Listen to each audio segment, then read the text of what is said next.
Hello friends, welcome to your own channel Chaudhary bankers. Friends, 7 दिसंबर 2023 को bank unions ने IBA के साथ एमओयू साइन कर लिया है। एमओयू साइन हुआ है, अभी भी 12th बाइपर्टाइट सेटलमेंट में 180 दिन लग सकते हैं।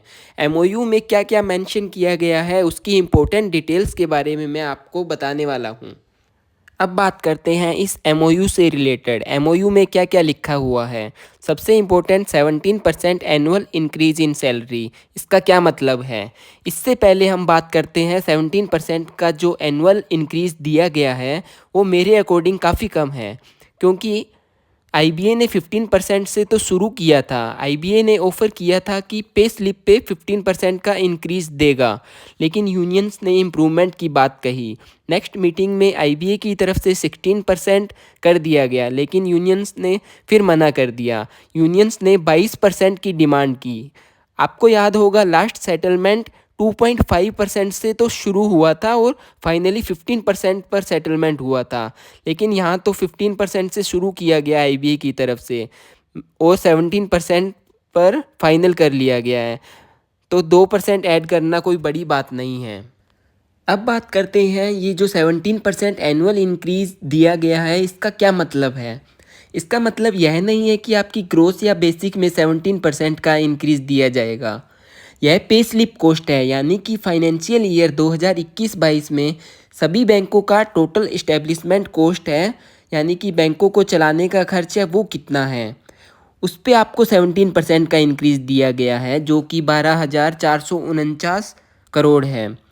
अब इसी को सभी एम्प्लॉयज़ यानी कि सभी ऑफिसर्स, वर्कमैन, जिसमें क्लरिकल स्टाफ, सब स्टाफ आते हैं, उनके बीच डिस्ट्रीब्यूट किया जाएगा। अभी तक बस यही क्लियर हुआ है कि जो कितना इंक्रीज़ दिया गया है। अब आगे जो मीटिंग्स होगी उनमें यह तय किया जाएगा कि ऑफिसर्स को कितना डिस्ट्रीब्यूट किया जाएगा और वर्कमैन को कितना मिलेगा। डीए मर्जर पहले ही डिसाइड हो चुका है। 8088 पॉइंट के ऊपर डीए मर्ज किया जाएगा। उसके बाद 3% का लोड फैक्टर दिया जाएगा। लोड फैक्टर पर जो खर्चा आ रहा है वो है 1795 करोड़, यानी कि 1795 करोड़ जो लोड फैक्टर है वो 12,449 करोड़ में से ही है। इसके अलावा बात करते हैं पेंशन अपडेशन की। अच्छी बात यह है कि पेंशन अपडेशन यूनियन ने हासिल कर ली है और सभी की। ऐसा नहीं है कि पहले सिर्फ स्टार्टिंग के बाइपर्टाइट से रिलेटेड ही पेंशन को अचीव किया जाएगा, बट सभी पेंशनर को पेंशन अपडेशन इसके अंदर फाइनली अचीव हो गई है। इतनी पुरानी डिमांड थी कि पेंशन एक बार भी अपडेट नहीं हुई है, तो पेंशन से रिलेटेड यह अचीवमेंट काफ़ी बड़ा है।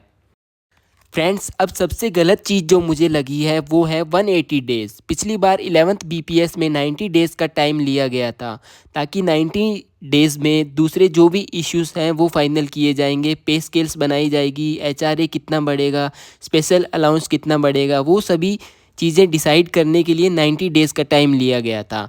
इस बार पूरे 180 डेज़ का टाइम लिया गया है, यानी कि फाइनल बाइपर्टाइट सेटलमेंट होने के लिए आपको अभी भी 180 दिन और रुकना पड़ सकता है।